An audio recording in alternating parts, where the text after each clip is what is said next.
화를 내지 않고 승리하는 방법. 몇 년 전 저는 크게 갈등을 겪고 있었어요. 사소한 오해에서 시작된 일이었지만 상황은 점점 커져만 갔죠. 제가 관리하던 프로젝트에서 일어난 일이었는데 팀원들 사이에서 의견 차이가 생겨 논쟁이 이어졌어요. 그때 저는 갑자기 화를 내고 싶은 충동을 느꼈지만 깊게 숨을 쉬고 차분하게 문제를 해결하려고 노력했어요. 그 결과 더 나은 소통과 이해를 통해 문제를 평화롭게 해결할 수 있었죠.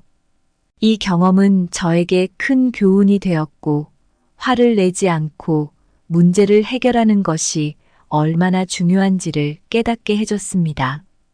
그래서 이야기해 보고 싶은 것이 우리 모두가 갈등을 만날 때마다 화를 내는 것이 아니라 차분하게 대처하는 방법에 대한 것이에요. 갈등은 삶의 일부이고 때로는 예상치 못하게 찾아오죠. 그런데 여기서 중요한 건 그 갈등에 어떻게 반응하느냐입니다. 화를 내는 것은 가장 쉬운 반응일 수 있지만 그 순간을 억제하고 평정심을 유지하는 것이 진짜 강함을 보여주는 거죠. 화를 내지 않고 승리하는 건 외부적인 승리만을 말하는 게 아니에요. 이것은 우리 내면의 갈등을 해결하고 자기 자신의 감정을 더 잘 이해하며 성장하는 과정이죠. 이 과정을 통해 우리는 자신을 더 깊이 이해하게 되고 이는 다시 우리가 더 풍부하고 의미 있는 관계를 형성하는 데 도움이 됩니다. 이 글을 통해 우리가 알아볼 내용은 각각의 고대 철학자부터 현대 심리학자까지 시대를 넘나드는 지혜로운 갈등 해결 방법들입니다. 이들이 어떻게 감정의 파도 속에서도 평정심을 유지할 수 있었는지, 그리고 이런 방법들이 어떻게 실질적인 변화를 이끌어낼 수 있는지 살펴볼 거예요. 이 여정은 우리 모두에게 단순히 대인 관계를 넘어서 자기 자신과의 관계를 돌아보고 성장하는 기회가 될 것입니다. 그럼 시작해 볼게요. 첫 번째로 다투면 손해보는 건 나 자신이다. 얼마 전 회사에서 프로젝트 일정 문제로 팀장님과 크게 의견 충돌이 있었어요. 그때의 경험이 이야기할 주제와 정말 잘 맞아 떨어지는 것 같아요. 화를 내지 않고 상황을 잘 해결해 보자는 생각에서 출발했거든요. 화는 정말 교묘하게 우리 마음을 휘저어 놓아요. 심리학자 다니엘 골먼이 말하듯 화는 감정적인 반응으로 우리의 생리적 상태까지 바꿔놓죠. 저도 처음엔 화가 나서 목소리가 높아졌어요. 그런데 이렇게 대응하면 결국 두 사람 다 상처만 받고 끝난다는 걸 깨달았어요. 그래서 제가 시도한 건 먼저 자기 인식을 높이는 거였어요. 심리학자 버지니아 세티어가 말한 것처럼 자신이 느끼는 감정을 잘 파악하고 이를 표현하는 게 중요하다고 하잖아요. 저도 내가 왜 화가 났는지, 무엇이 문제인지 차분하게 정리해 봤어요.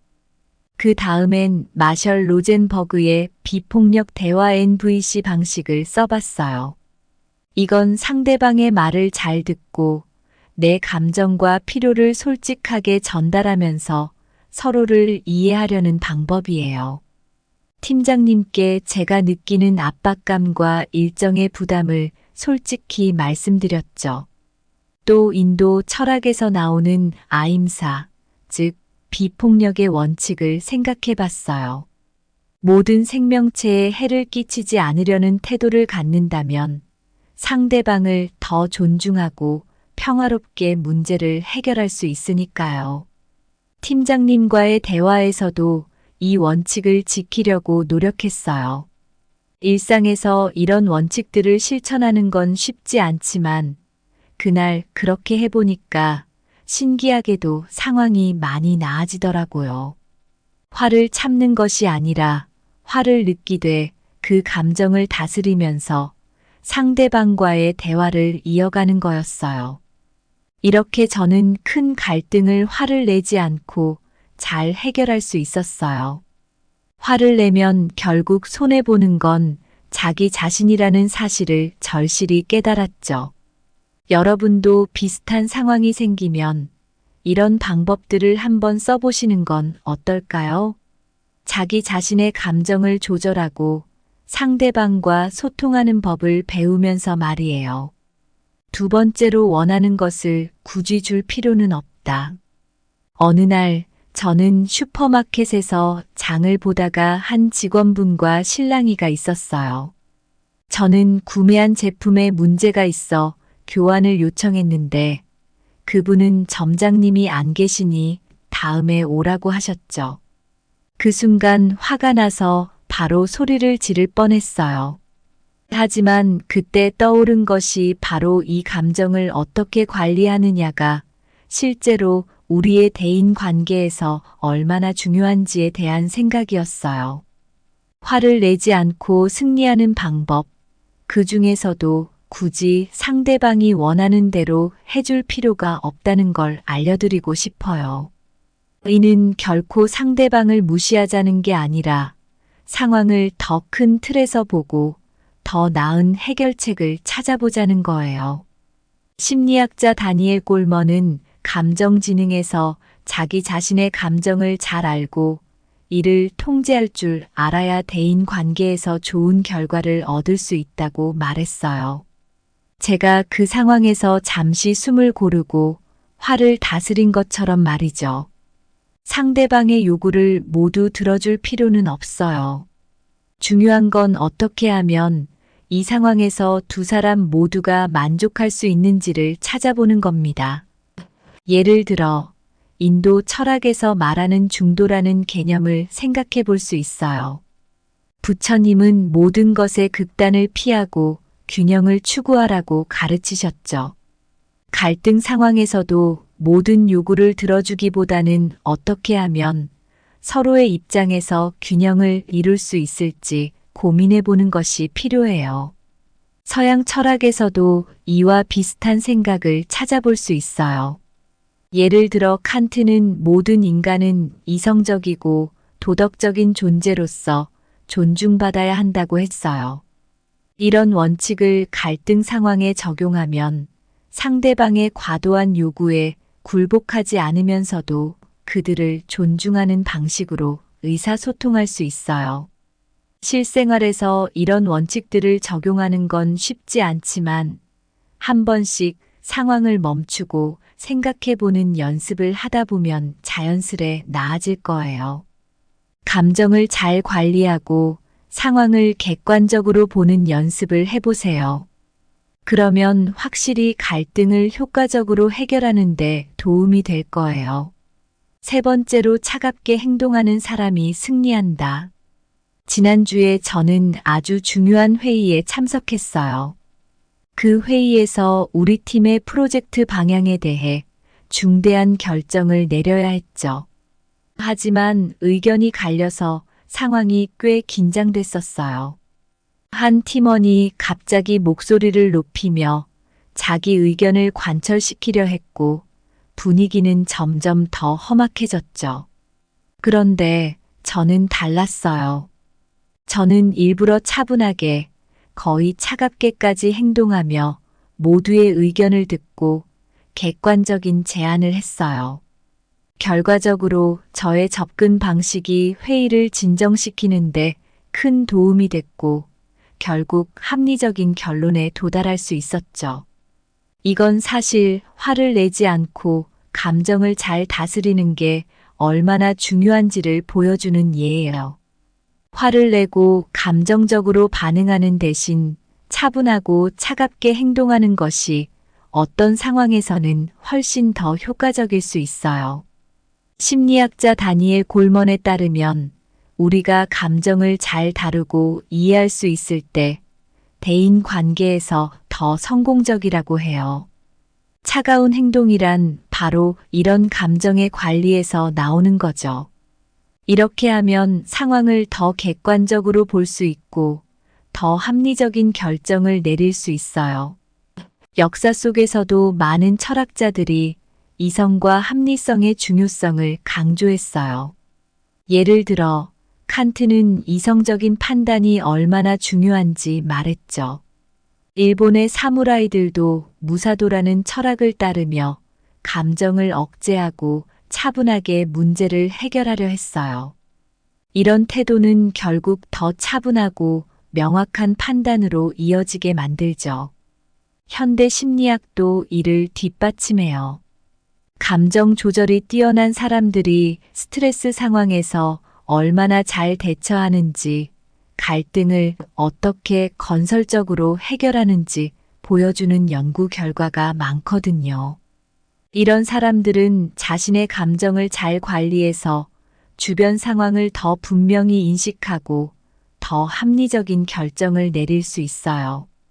우리 일상에서도 이런 차가운 태도를 연습해 보면 좋겠어요. 감정이 치솟을 때 한 걸음 뒤로 물러서서 상황을 객관적으로 보려고 노력해 보세요. 그러면 갈등 상황에서도 더욱 현명하게 대처할 수 있을 거예요. 네 번째로, 분노는 불필요한 사치이다. 얼마 전에 저는 사무실에서 꽤 어려운 상황에 처했어요. 팀 프로젝트를 진행하던 중 의견 차이가 크게 벌어져서 분위기가 무겁게 가라앉았죠. 팀원 중 한 명이 제안을 거부당했을 때 그는 화를 내며 고함을 질렀어요. 그 순간 저는 조용히 상황을 관찰하며 다른 방법을 모색하기로 했어요. 결국 제가 제안한 차분한 접근 방식이 프로젝트를 원활하게 이어가는데 큰 도움이 되었답니다. 분노는 가끔 우리를 굉장히 비효율적으로 만들 수 있어요. 화를 내면 순간은 시원할지 몰라도 대부분 나중에 후회하게 되죠. 심리학자들도 말하듯이 화는 정말 비싼 감정이에요. 건강에도 안 좋고 주변 사람들과의 관계에도 좋지 않으니까요. 특히 다니엘 꼴먼의 감정지능 이론에서는 감정을 잘 다루는 사람들이 성공적인 인간관계를 유지한다고 해요. 그리고 칸트처럼 큰 철학자들도 이성적으로 생각하고 행동하는 것의 중요성을 강조했죠. 이런 생각들을 일상에 적용해 보면 화를 내는 대신 문제를 해결하는 데 집중할 수 있어요. 그리고 분노를 다스리는 데는 명상이나 마인드풀니스가 정말 좋아요. 이런 기법들은 마음을 차분하게 하고 감정이 치솟을 때 진정시키는 데 도움을 줄 수 있죠. 실제로 몇 번 해보면 화가 나는 순간에도 좀 더 차분하게 대응할 수 있게 된답니다. 또한 마셜 로젠버그가 개발한 비폭력 커뮤니케이션 방법을 사용하면 화가 나도 상대방과 대화를 이어갈 수 있어요. 이 방법은 서로의 감정과 필요를 존중하면서 소통하도록 도와주죠. 결국 분노는 정말 불필요한 사치일 수 있어요. 이를 관리하고 조절하는 법을 배우면 갈등 상황에서도 더 나은 결과를 얻을 수 있습니다. 분노를 줄이고 더 건설적인 방법으로 문제를 해결해 보세요. 분명 삶의 질이 향상될 거예요. 다섯 번째로, 큰 인물은 작은 인물과 다투지 않는다. 제가 공원에서 조용히 책을 읽고 있었을 때였어요. 갑자기 두 사람이 벤치 옆에서 크게 다투기 시작했죠. 한 사람은 목소리를 높여 자기 주장을 내세웠고, 다른 한 사람은 조용히 상황을 지켜보기만 했어요. 결국 큰 소리를 지르던 사람은 지친 듯 그냥 자리를 떠났고, 조용히 있던 사람은 그 자리에서 조용히 책을 다시 읽기 시작했어요. 그 모습을 보며 진정 큰 인물은 굳이 작은 싸움에 휘말리지 않는다는 걸 느꼈습니다. 화를 내지 않고 승리하는 방법 중 하나는 바로 큰 인물처럼 행동하는 것이에요. 큰 인물들은 작은 다툼에 시간을 낭비하지 않아요. 그들은 자신의 에너지를 보존하고 정말 중요한 일에 집중하죠. 이런 태도는 고대 철학자부터 현대의 지도자들까지 많은 이들이 공유하는 지혜입니다. 예를 들어 소크라테스는 자신의 무지를 인정하면서부터 지혜가 시작된다고 말했어요. 그는 불필요한 다툼보다는 대화와 질문을 통해 진리를 탐구하는 것을 선호했죠. 이런 접근은 갈등을 회피하고 보다 깊은 이해와 학습을 추구하는 데 도움을 줬습니다. 현대 심리학에서도 이와 같은 원칙이 강조돼요.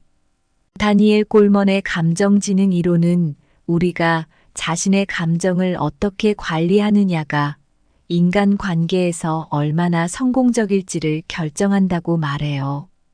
감정 지능이 높은 사람들은 화를 내는 대신 상황을 차분히 평가하고 대응할 수 있는 능력이 뛰어나죠.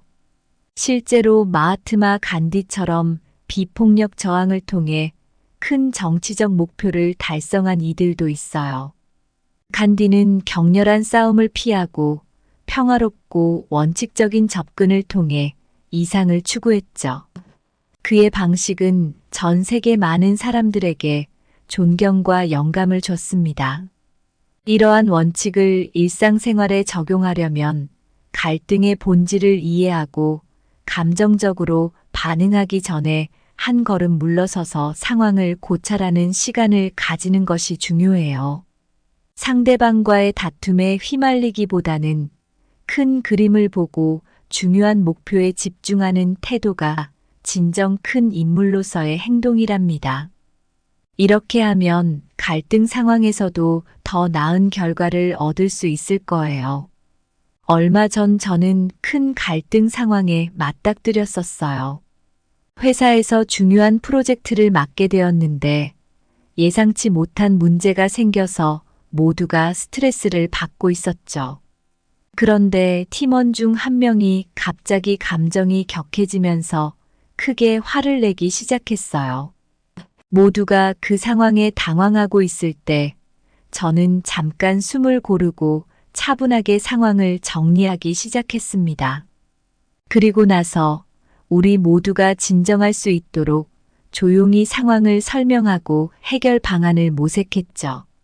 이 경험을 통해 화를 내지 않고 문제를 해결하는 것이 얼마나 중요한지 진심으로 느낄 수 있었습니다. 사실 삶에서 마주치는 갈등을 화내지 않고 해결하는 건 쉽지 않은 일이에요.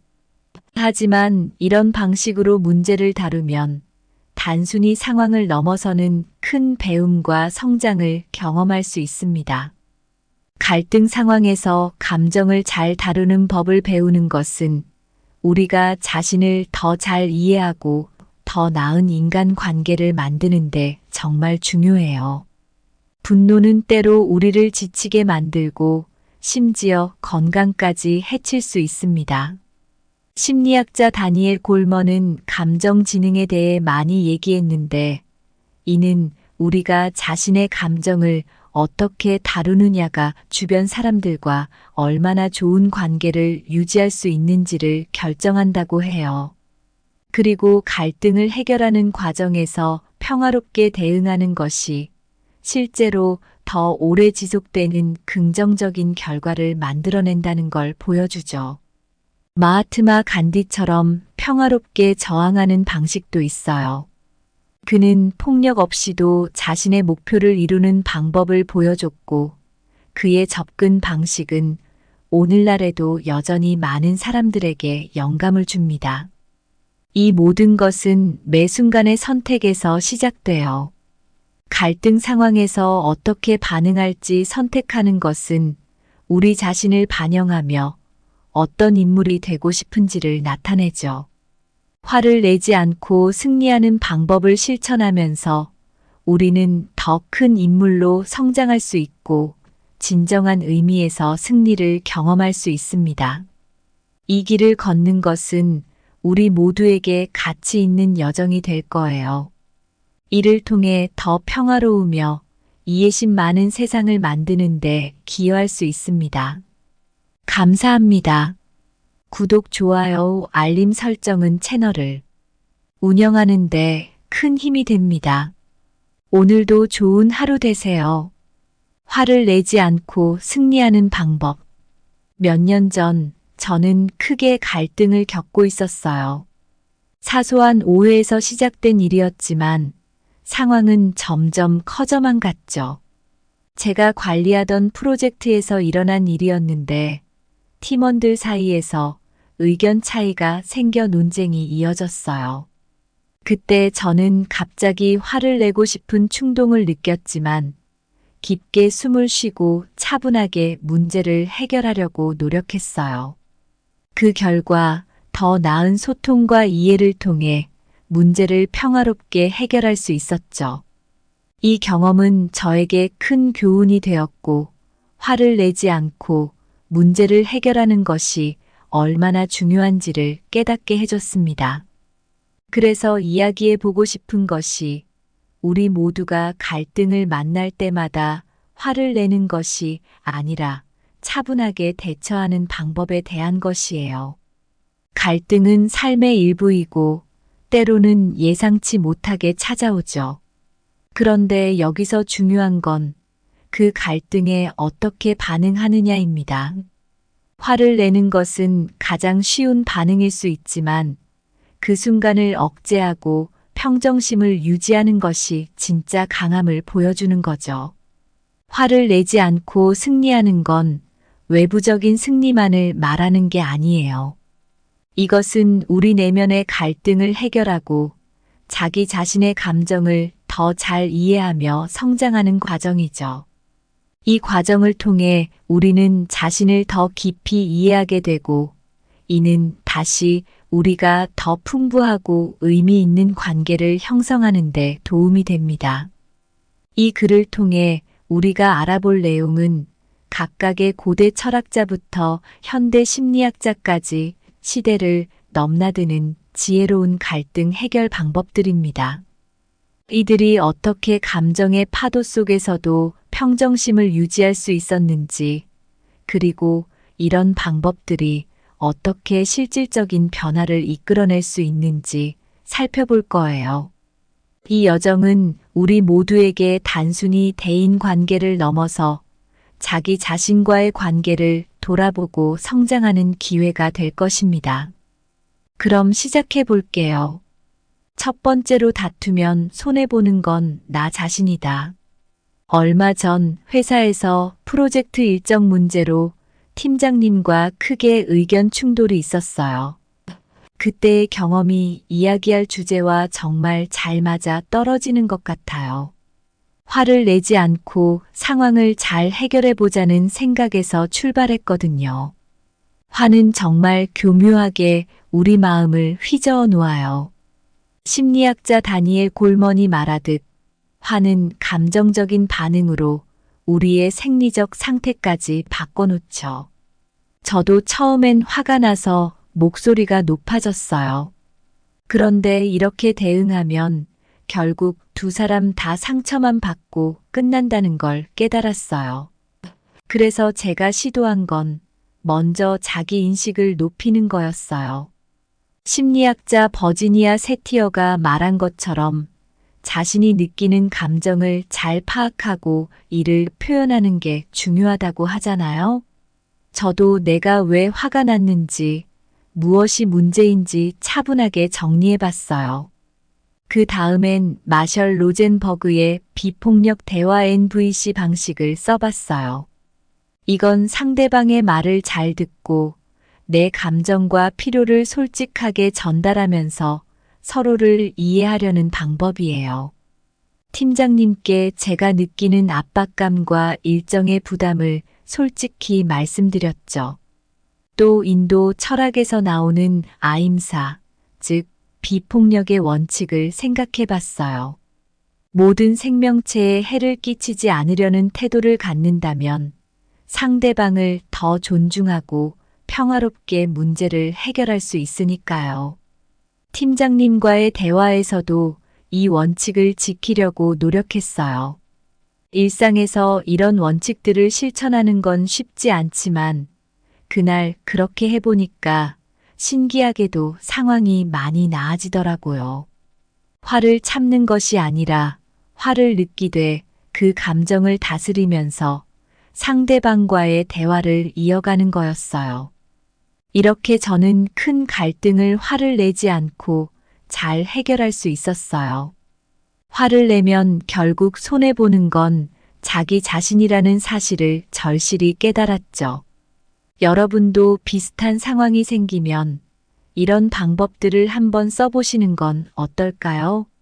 자기 자신의 감정을 조절하고 상대방과 소통하는 법을 배우면서 말이에요. 두 번째로 원하는 것을 굳이 줄 필요는 없다. 어느 날 저는 슈퍼마켓에서 장을 보다가 한 직원분과 실랑이가 있었어요. 저는 구매한 제품에 문제가 있어 교환을 요청했는데 그분은 점장님이 안 계시니 다음에 오라고 하셨죠. 그 순간 화가 나서 바로 소리를 지를 뻔했어요.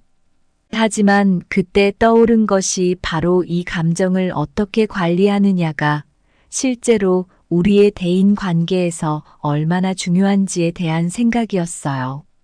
화를 내지 않고 승리하는 방법, 그 중에서도 굳이 상대방이 원하는 대로 해줄 필요가 없다는 걸 알려드리고 싶어요. 이는 결코 상대방을 무시하자는 게 아니라 상황을 더 큰 틀에서 보고 더 나은 해결책을 찾아보자는 거예요.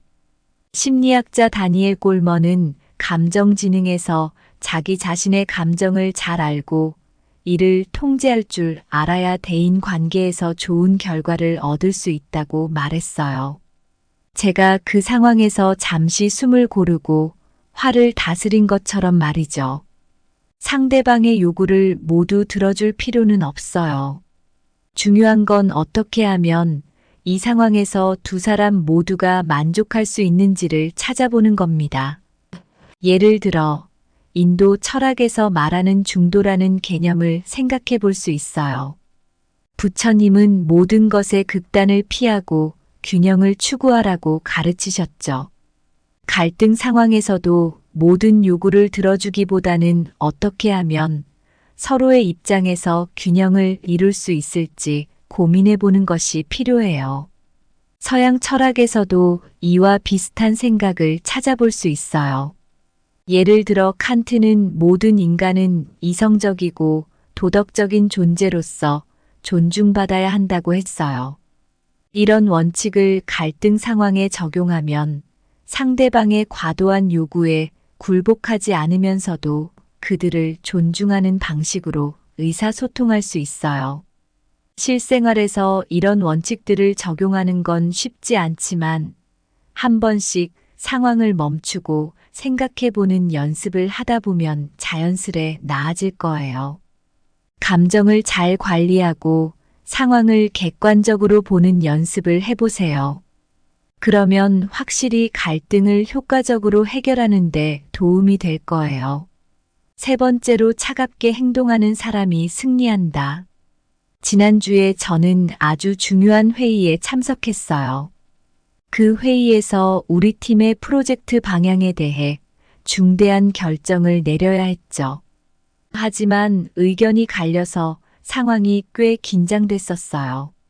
한 팀원이 갑자기 목소리를 높이며 자기 의견을 관철시키려 했고 분위기는 점점 더 험악해졌죠. 그런데 저는 달랐어요. 저는 일부러 차분하게 거의 차갑게까지 행동하며 모두의 의견을 듣고 객관적인 제안을 했어요.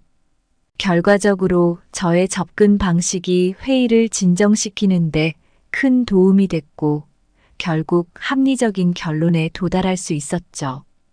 이건 사실 화를 내지 않고 감정을 잘 다스리는 게 얼마나 중요한지를 보여주는 예예요.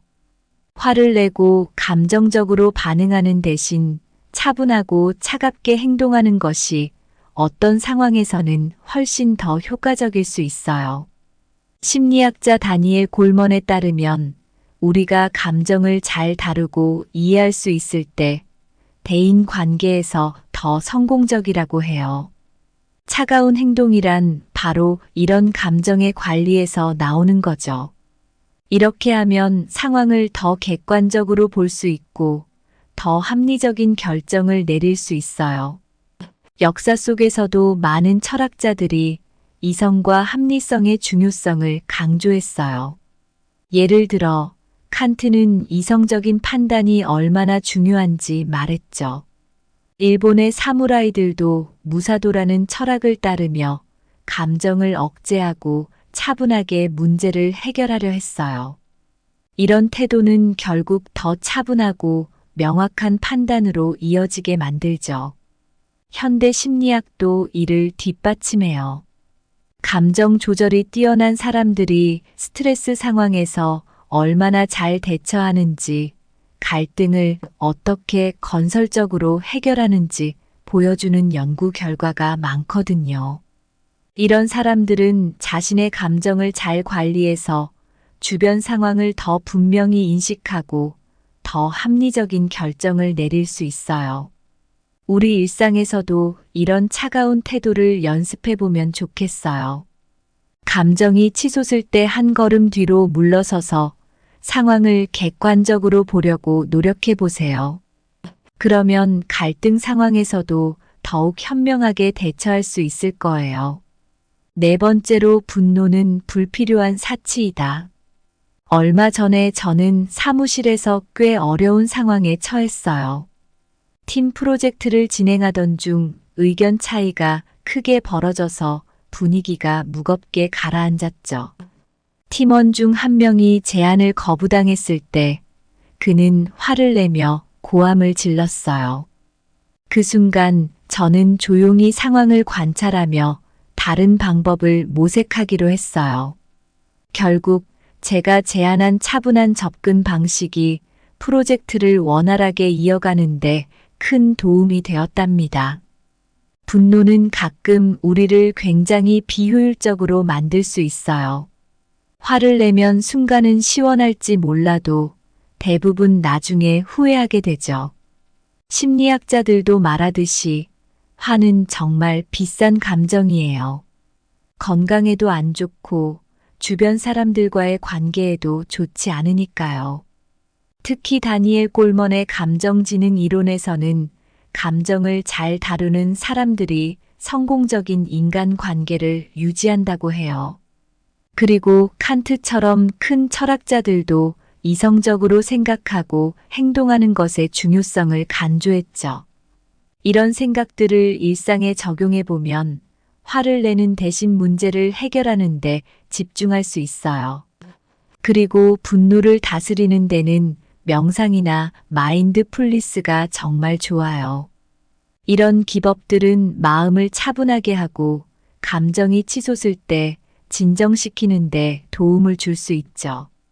실제로 몇 번 해보면 화가 나는 순간에도 좀 더 차분하게 대응할 수 있게 된답니다.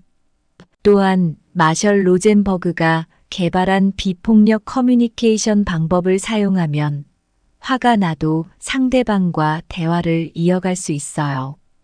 이 방법은 서로의 감정과 필요를 존중하면서 소통하도록 도와주죠. 결국 분노는 정말 불필요한 사치일 수 있어요. 이를 관리하고 조절하는 법을 배우면 갈등 상황에서도 더 나은 결과를 얻을 수 있습니다.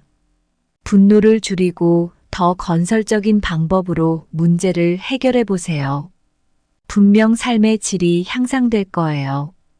다섯 번째로, 큰 인물은 작은 인물과 다투지 않는다. 제가 공원에서 조용히 책을 읽고 있었을 때였어요. 갑자기 두 사람이 벤치 옆에서 크게 다투기 시작했죠. 한 사람은 목소리를 높여 자기 주장을 내세웠고 다른 한 사람은 조용히 상황을 지켜보기만 했어요. 결국 큰 소리를 지르던 사람은 지친 듯 그냥 자리를 떠났고 조용히 있던 사람은 그 자리에서 조용히 책을 다시 읽기 시작했어요. 그 모습을 보며 진정 큰 인물은 굳이 작은 싸움에 휘말리지 않는다는 걸 느꼈습니다. 화를 내지 않고 승리하는 방법 중 하나는 바로 큰 인물처럼 행동하는 것이에요. 큰 인물들은 작은 다툼에 시간을 낭비하지 않아요. 그들은 자신의 에너지를 보존하고 정말 중요한 일에 집중하죠. 이런 태도는 고대 철학자부터 현대의 지도자들까지 많은 이들이 공유하는 지혜입니다. 예를 들어 소크라테스는 자신의 무지를 인정하면서부터 지혜가 시작된다고 말했어요. 그는 불필요한 다툼보다는 대화와 질문을 통해 진리를 탐구하는 것을 선호했죠. 이런 접근은 갈등을 회피하고 보다 깊은 이해와 학습을 추구하는 데 도움을 줬습니다.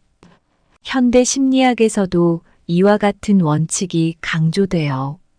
다니엘 골먼의 감정지능 이론은 우리가 자신의 감정을 어떻게 관리하느냐가 인간 관계에서 얼마나 성공적일지를 결정한다고 말해요.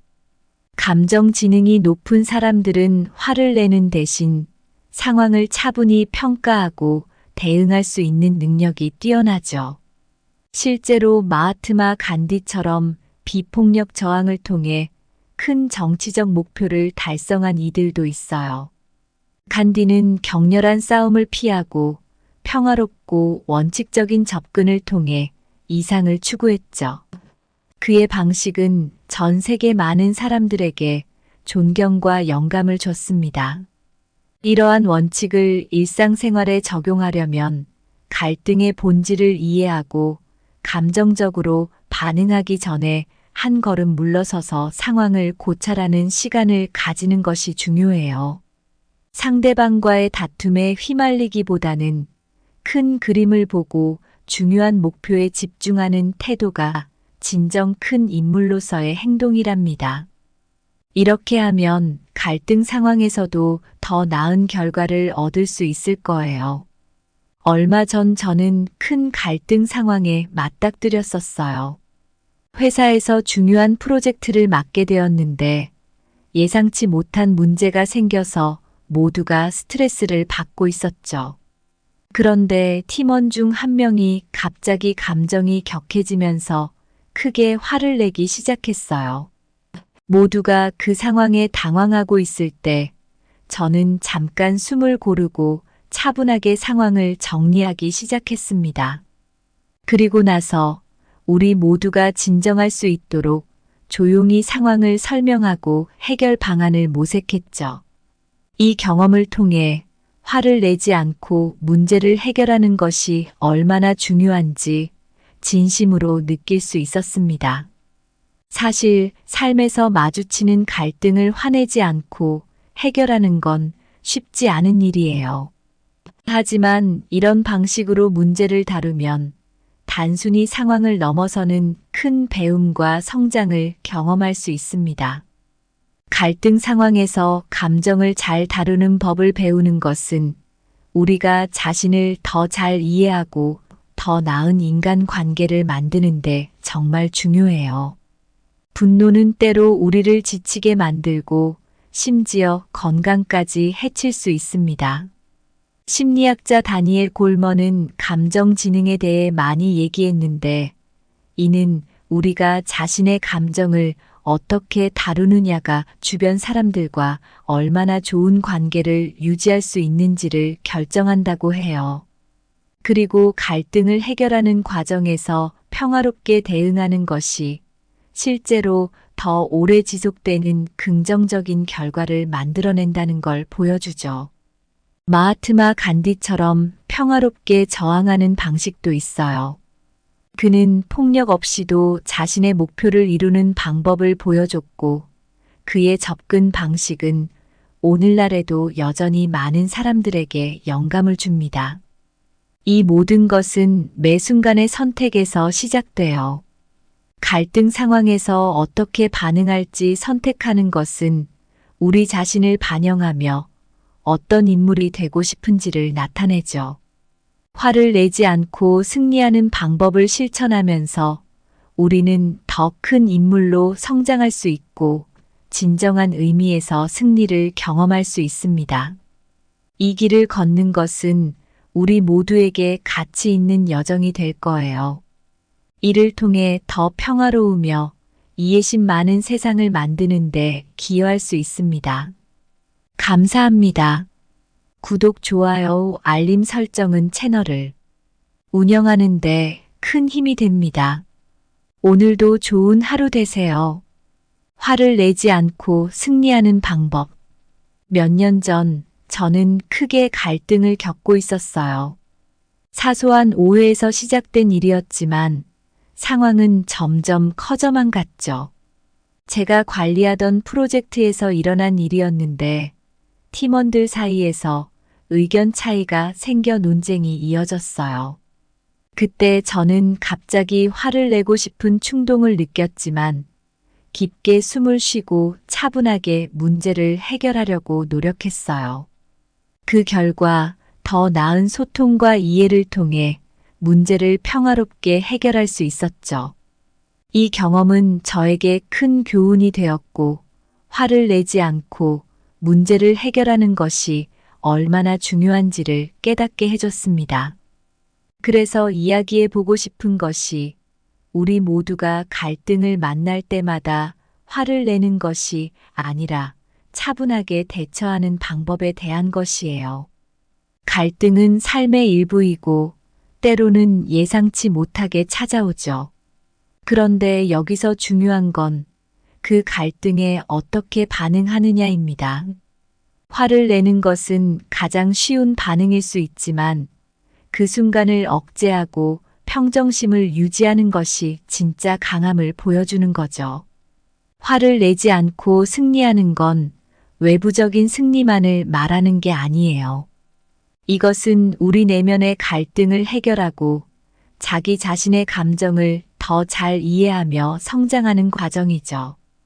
이 과정을 통해 우리는 자신을 더 깊이 이해하게 되고 이는 다시 우리가 더 풍부하고 의미 있는 관계를 형성하는 데 도움이 됩니다. 이 글을 통해 우리가 알아볼 내용은 각각의 고대 철학자부터 현대 심리학자까지 시대를 넘나드는 지혜로운 갈등 해결 방법들입니다. 이들이 어떻게 감정의 파도 속에서도 평정심을 유지할 수 있었는지, 그리고 이런 방법들이 어떻게 실질적인 변화를 이끌어낼 수 있는지 살펴볼 거예요. 이 여정은 우리 모두에게 단순히 대인 관계를 넘어서 자기 자신과의 관계를 돌아보고 성장하는 기회가 될 것입니다. 그럼 시작해 볼게요. 첫 번째로, 다투면 손해보는 건 나 자신이다. 얼마 전 회사에서 프로젝트 일정 문제로 팀장님과 크게 의견 충돌이 있었어요. 그때의 경험이 이야기할 주제와 정말 잘 맞아 떨어지는 것 같아요. 화를 내지 않고 상황을 잘 해결해 보자는 생각에서 출발했거든요. 화는 정말 교묘하게 우리 마음을 휘저어 놓아요. 심리학자 다니엘 골먼이 말하듯 화는 감정적인 반응으로 우리의 생리적 상태까지 바꿔놓죠. 저도 처음엔 화가 나서 목소리가 높아졌어요. 그런데 이렇게 대응하면 결국 두 사람 다 상처만 받고 끝난다는 걸 깨달았어요. 그래서 제가 시도한 건 먼저 자기 인식을 높이는 거였어요. 심리학자 버지니아 세티어가 말한 것처럼 자신이 느끼는 감정을 잘 파악하고 이를 표현하는 게 중요하다고 하잖아요. 저도 내가 왜 화가 났는지, 무엇이 문제인지 차분하게 정리해 봤어요. 그 다음엔 마셜 로젠버그의 비폭력 대화 NVC 방식을 써봤어요. 이건 상대방의 말을 잘 듣고 내 감정과 필요를 솔직하게 전달하면서 서로를 이해하려는 방법이에요. 팀장님께 제가 느끼는 압박감과 일정의 부담을 솔직히 말씀드렸죠. 또 인도 철학에서 나오는 아임사, 즉 비폭력의 원칙을 생각해 봤어요.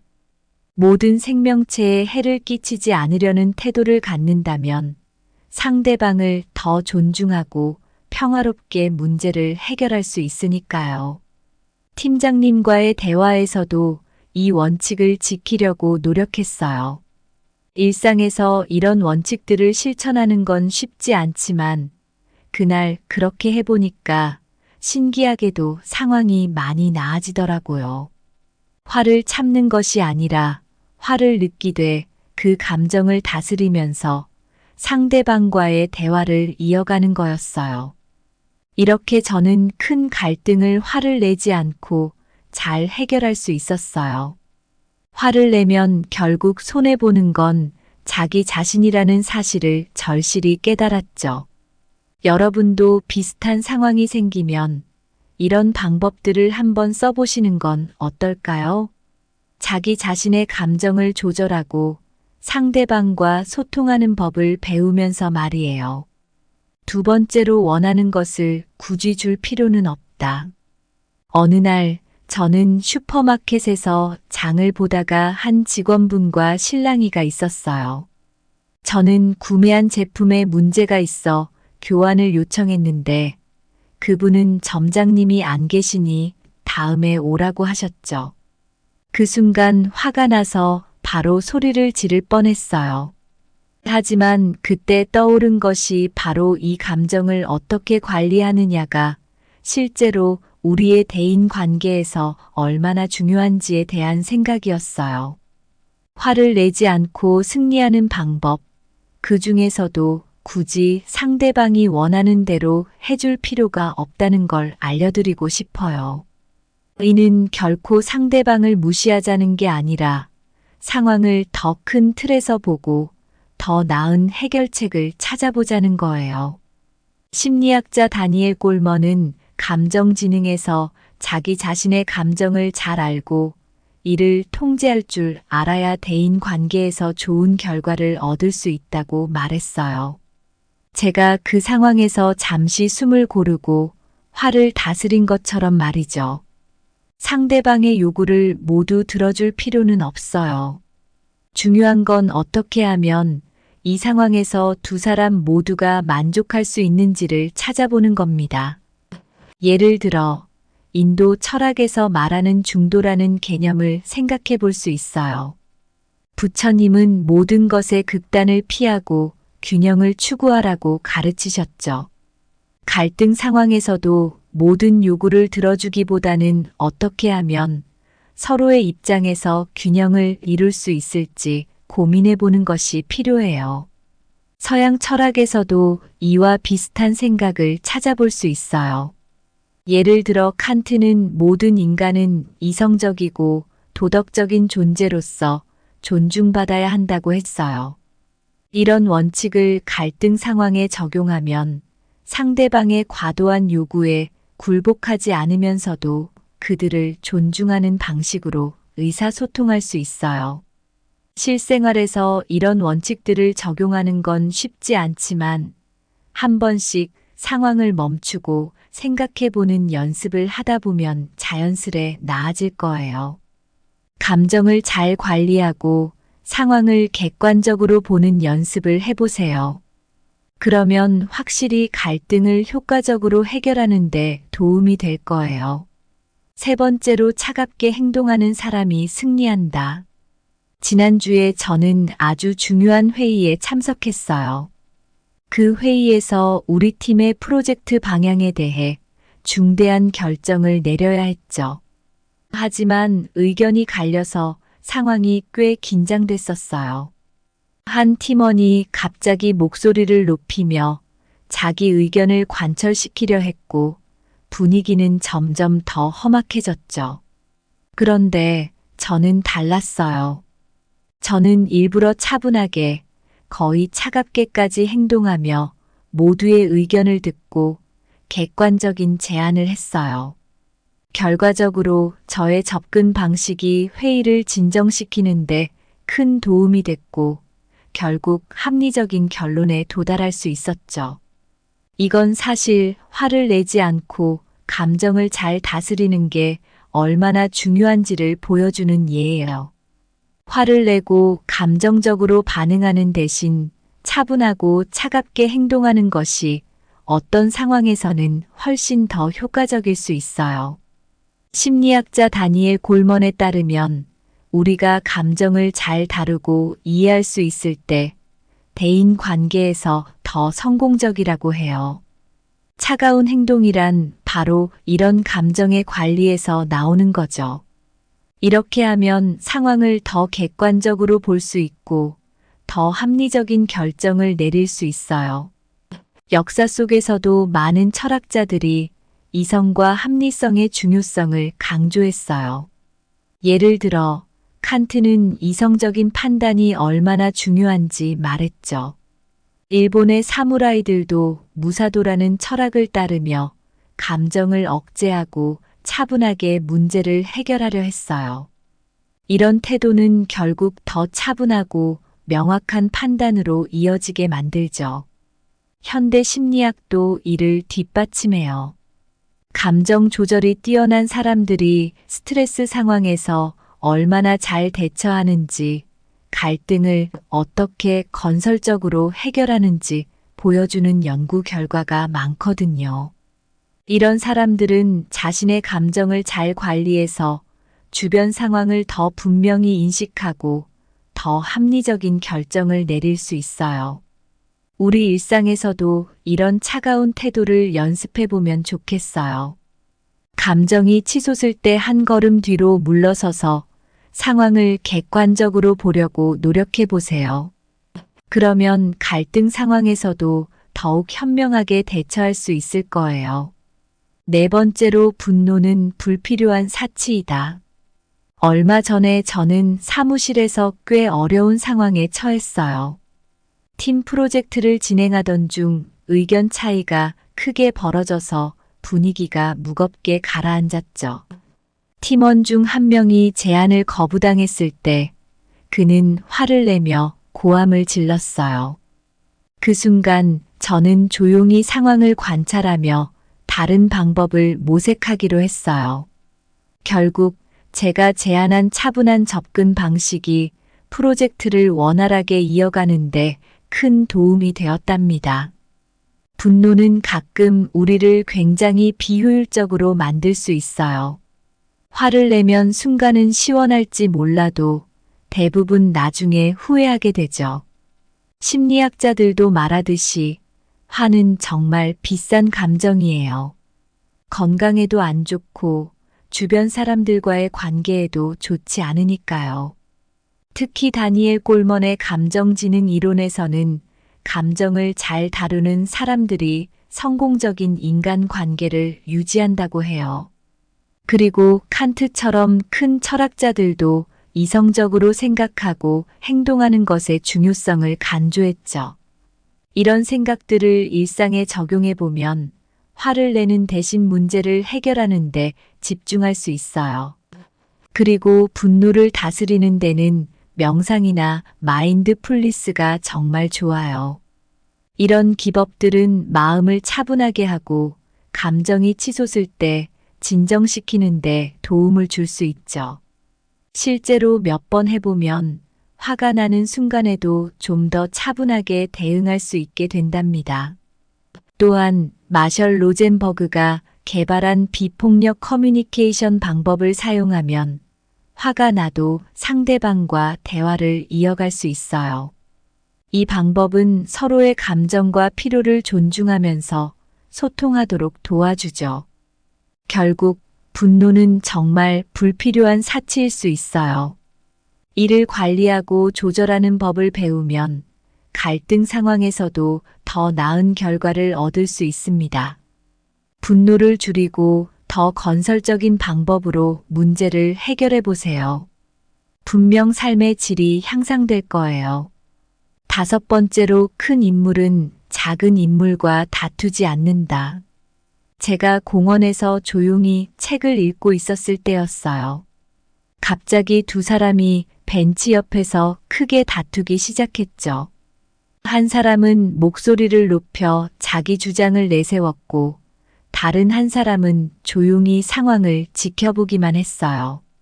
결국 큰 소리를 지르던 사람은 지친 듯 그냥 자리를 떠났고, 조용히 있던 사람은 그 자리에서 조용히 책을 다시 읽기 시작했어요. 그 모습을 보며 진정 큰 인물은 굳이 작은 싸움에 휘말리지 않는다는 걸 느꼈습니다. 화를 내지 않고 승리하는 방법 중 하나는 바로 큰 인물처럼 행동하는 것이에요. 큰 인물들은 작은 다툼에 시간을 낭비하지 않아요. 그들은 자신의 에너지를 보존하고 정말 중요한 일에 집중하죠. 이런 태도는 고대 철학자부터 현대의 지도자들까지 많은 이들이 공유하는 지혜입니다. 예를 들어 소크라테스는 자신의 무지를 인정하면서부터 지혜가 시작된다고 말했어요. 그는 불필요한 다툼보다는 대화와 질문을 통해 진리를 탐구하는 것을 선호했죠. 이런 접근은 갈등을 회피하고 보다 깊은 이해와 학습을 추구하는 데 도움을 줬습니다. 현대 심리학에서도 이와 같은 원칙이 강조돼요. 다니엘 골먼의 감정지능 이론은 우리가 자신의 감정을 어떻게 관리하느냐가 인간 관계에서 얼마나 성공적일지를 결정한다고 말해요. 감정 지능이 높은 사람들은 화를 내는 대신 상황을 차분히 평가하고 대응할 수 있는 능력이 뛰어나죠. 실제로 마하트마 간디처럼 비폭력 저항을 통해 큰 정치적 목표를 달성한 이들도 있어요.